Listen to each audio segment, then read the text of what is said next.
Welcome to the lab. My name's Corey, and in this video, we're going to be painting this guy up.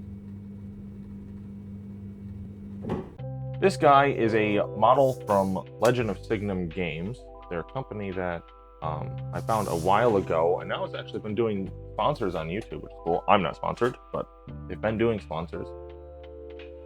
And I absolutely love their designs. They look fantastic. I bought a bunch of their minis specifically to play Frostgrave, actually, because I couldn't find local minis that looked cool enough or looked the way that I wanted them to. So I went online to start searching, and of course you can find a lot of 3D printed stuff. I don't have a 3D printer, and at the time I didn't know anybody. This is about a year and a half, 2 years ago, that had a 3D printer. So I ordered up 10 or 11 of these guys. And I love the sculpt. So far I've only painted one. I painted the wizard that I ordered.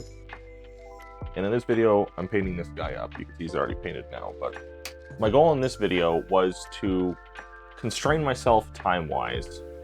I've done basically several minis that I've painted so far, except for bulk. You know, when I paint a group at once, doesn't really count. I've given myself the whole, basically, all of my free time until the video came out, or until I thought the mini was done, which could be a lot of hours. Radikar took a long time. The wizard guy, who I initially painted, took a very long time as well. So I wanted to constrain myself and see how far I could go on a detailed mini in 3 hours. I'll show you what I did, and then we'll talk about it after, or during the video. I also want to thank you guys, because I realized I haven't mentioned it so far, and I don't know why. I just apparently forgot to mention it, which is ridiculous. Thank you so much for all the support you've given me so far. It's tremendous amount of support. We reached 100 subscribers, which maybe not a lot to some people, but to me, I never expected to even reach, 100 was... Hopefully I'll get there. I was like, if I keep putting out videos, maybe one day. But under a year is impressive to me anyways. I didn't think I'd get that far. So yay, got a custom URL now. I just wanted to thank you guys all for all of that support. It really means a lot to me. I know I put out a lot of tutorials. It's something that I enjoy doing because I enjoy inspiring other people and sharing stuff. But this channel isn't specifically supposed to be targeted towards tutorials. It's more of a diary, a catalog, historical evidence for myself and for anybody who finds it enjoying of the things that I've done in this hobby. This video specifically, I am mentioning that because while I'm gonna show you what colors I used, and I'll show you some of the footage here in a second of how I painted this man up, it's not really a tutorial. I'm just showing you what I did. That's what I did. If you learn anything from it, great. If you have questions, I'd love to tell you how I did something, but I didn't really even use techniques. I didn't get as far as using any techniques much. I did somewhat blending here and there to get the colors situated, and obviously edge highlighted, well, trimming with all the gold trim. But I'm not like a super professional mini painter. I can point you into the direction if you want some videos where you can learn some techniques and watch that kind of stuff happen. This video is more of just, I wanted to challenge myself and push myself a little bit forward. Because one thing that I know that I'm bad at is time management when it comes to painting. Now I know that a lot of mini painting is just sit there and enjoy it and do what you do. So, take that with a grain of salt. And I know if you want a really, really nice paint job, it's going to take a long time no matter what. Most people spend 10 hours on a single mini if they want to paint it up really, really nicely. This guy, probably tabletop ready. He's not as far as I want him to be. That's fine, but it takes me a long time to get stuff done, and that's something that I want to cut back on how long it takes me to do things. I'm not worried about like, oh, I need to paint this to like a professional level within an hour. Nothing like that. I just know that I need to get better brush control. And I've got fine brush control when I take an hour to paint a spot on the miniature, because I'm correcting and going back and getting in there and making sure it's like right up to the edge, and as best as I can do anyways. And that's helped me notice how the brush works. Now I need to get to the point where I can do that, but faster, if that makes sense. I feel like I'll need to level up in that area. I've leveled up this way a bunch, and now what's holding me back is speed. And like I said, I'm not trying to go Sonic fast here, but I need to improve that some. So this video is one step forward for me in that area. I'm probably going to come out in a couple more weeks and do another 3-hour paint job, because I really enjoyed this and I need to paint more minis. That's something that is on my list to do, and I have not done enough. And I think it's because I've been wanting to postpone them until I can get to the point where I paint faster so that I can do a better job for these videos. And I realize, like, that's not 100% the point of the channel. The channel is about myself doing the hobby and watching myself progress. So, long story short, I'm going to be painting a few miniatures in the near future, probably under time constraints, because that's the direction that I think I need to take right now to improve my skills. And I hope you enjoy watching that short journey.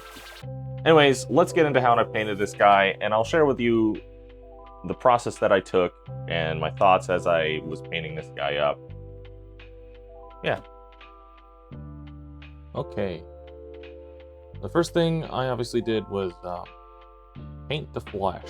So I tried to take the approach of painting the layer that was most underneath everything else first, and then build from there. So you could have either went from there to the blue suit, or what I did here was the cape. The blue suit might have been correct, but honestly the cape and the suit don't really touch much, so either one would have been appropriate. And then I went and I picked a nice blue for the suit and painted all that. I really only gave it a layer or two. Most of these actually covered pretty well.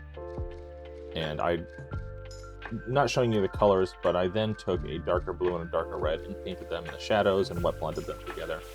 Then I took a brighter, more blood/crimson red, and I painted all of the background for all of the armor pieces on his knees, and his shins, and his arms, legs. He's got a bunch of different small armor pieces all over him. And then from there, I used a couple different browns to paint all the leathers, so that you could tell the variation between the straps and the boots and belt that he had, and the band that goes around his head. And then I went and I painted all of the metallic silvery parts, the steel parts of all of the daggers, and then I trimmed out all of the gold pieces. That's pretty much what I was able to get done here.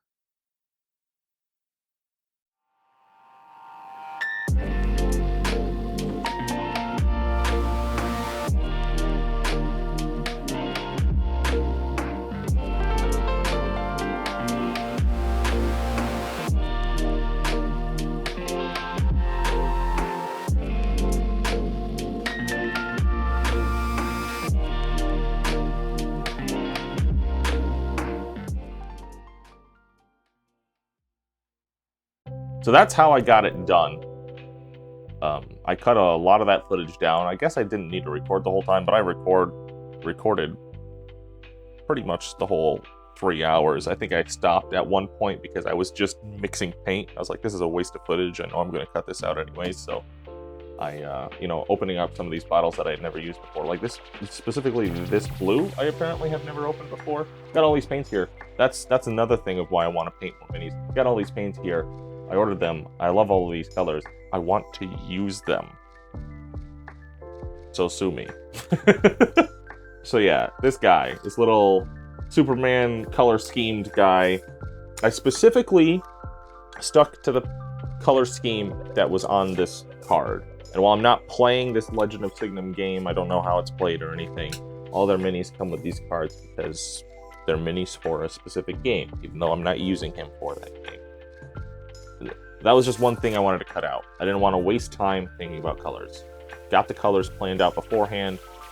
We're going in, right? So I just stuck to the colors that are on this artwork here. I didn't bother finishing off the base. Why is that? Because I want to enjoy myself a little bit, practice some of those other techniques that I said I didn't get into later this week. I'm not going to record them. It's not going to be a whole video on this same little tiny mini. But I want to finish this guy off a little more. Basically, what got done was some very rough wet blending and getting some colors on there so that I can get rough shadows and rough areas where it's supposed to be lighter. And I got all the colors blocked out. The gold trim itself, I think, is all right. There is a lot of spots, like his knee here, I can tell there's a dab of gold in there, which means I need to go in there and correct it with some red. It means it's probably going to go up on the edge, so I'm going to have to retrim that area with gold, because that's just, the way the paint flows and my brush control. I know that I'm going to have to go back and forth on a couple of these areas. A lot of the trim I'm really happy with. It took me a long time to get it done. I think I spent for this guy, I think 1 whole hour was probably spent on the gold trim of this dude, and because there's a lot of trim, and I had to go back and make sure I got the areas. These daggers, I think from a 2-foot distance, look all right because I wanted their guards, because apparently these daggers have little cross guards on them. I don't know why. To be gold, because that's what they are in the picture here. Obviously, there was some oversplash onto a little bit of blade just because of how tiny they are. I mean, I need to get a very tiny brush and get into the crevice there and fix that up. But yeah, so that's going to be a pain. His suit, there's a ton of wrinkles on it. On the wrinkles, I would love to have more shadow. Obviously, I want down here to be darker than up here. So I need to adjust some of the color range and things like that. That should probably only take me... I actually don't know how long that's going to take me. It's going to take me however long it takes. But for 3 hours, I'm actually surprised I was able to get this done. I was worried because he has so many details, all these tiny armor plates and daggers and buckles and all the gold trim, that he was going to take me much longer, or that I would not even get all the colors down. So by the time, I think I maybe went 5 minutes over, because I was on this last piece of trim here on his arm, and I was like, I need to finish this. So I finished, literally, all I had left was the gold trim on this arm when I hit the 3 hour mark. So I just went back for like 5-10 minutes it took me to actually finish off that gold. I think if I finished this base up, I think I could consider him tabletop ready. I want to do more.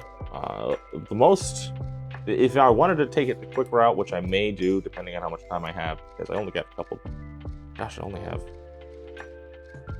like 2 or 3 evenings this week, and that's if I can work on him at all, is just probably put a wash on him and then bring some of the highlights out. Definitely want to put a wash on his mask. The mask here actually has, just so you know, you can look this guy up online so you can see the art in the mini that I'm talking about, in case you can't see him well enough in the footage that I showed. It's Korass the Inquisition Executioner. It's Signum Games, Korass is the guy's name. He's got tiny crevices and cuts, like very small ones, and they're very simple, but like design work on the mask that he's wearing. And I want those to show up, so I'm probably going to put a wash on his mask and then try to highlight the rest, like put the paint back down in the rest of the area just to get that darkness in all of those crevices, and especially the eyes. I want the eyes to look darker than the rest of the mask, because they're not actually showing his eyes. They're definitely supposed to be shadowed over. you're not supposed to be able to see his face. So, you know. Even the mask has gold trim all around it. And one part that I don't think I'm going to be able to correct is too much around the horns. They're supposed to be, you get the 2 horns up here, and the mask actually goes above the horn. So between the horn and the mask, there's supposed to be a red right there, right? But it's so dang close that if I put gold on the horn, it goes down to the base, and then because there's the capillary action between the edge that's bumped out and the horn, the gold paint between that and that, if they're still wet, connects. And so it just looks like they're coming out of the edge, but slightly down. I don't think I don't think I've got the skill to keep that red there and get the horn gold and the trim gold without covering up that red, if that makes sense. There's stuff that I'm going to struggle with cleaning this guy up, but I'm going to clean him up. I'm going to shade him up, get him finished, and obviously I'll finish the base. And when I am able to do that, whether it's next week or the week after, I'll put some photos up on my Instagram and my Facebook page so you can see the finished result. But as for now, he's done. Bit of a different episode. I hope you still enjoyed it. It was me just pushing my own skills, and maybe that's entertaining for some people. I hope it is anyways. It's something that I needed to do, and I want to do more of. And if you want to see me on my journey improve through this video catalog of mine, make sure you hit that subscribe button and ring that notification bell so you're notified when the next videos come out. I'm definitely going to be painting more minis. I've got a few more over here from this warband that I really want to paint. Of course, I've got all of this, all of my Cursed City stuff and vampire stuff from Warhammer that I want to paint. But right now, I'm in the mood for some fantasy. Well, some more whimsical fantasy, I guess. The rest of my warband involves Sigma models too. I probably should have seen them beforehand, or looked up some sizing info from people who had ordered them. But at the time, nobody I had talked to had ever heard of this company. So I ordered, here's the wizard that I painted up. And I ordered some other guys for Frostgrave that are in this warband too. But I wanted to mix it up some. So I bought several human figures like this. I was like, oh, those Kitsune figures look really great. They'll work for Frostgrave, and I'm going to paint them up because I love the models. But they're slightly larger base-wise. Not a big, huge deal. I mean, they're not going to change the game tremendously. If anything, my models will be easier to target around corners and stuff. But, like, these platforms on these towers up here that I made as like a 6-foot area for a human to stand on, these guys can't stand on, and it kind of stinks because guess who a couple of my archers are? These guys doesn't matter as much, but yeah. So this is supposed to be my Frostgrave warband. And these animal guys, little big. A little bigger than I anticipated. Oops. If you have... Here, let me line these guys back up again. If you want to see any one of these guys painted up, tell me which one in the comments below. Obviously, these guys are done. So we'll just number them 1, 2, 3, 4, 5, 6, 7, 8. Pick one of those numbers. Drop it in the comment below. Tell me why you want to see it painted up, and I'll paint them up. It'll push me to do them anyway. So I would like that. I'd give myself a commitment here. If you enjoyed this video, make sure you give it a thumbs up. And don't forget, experiment with your hobby.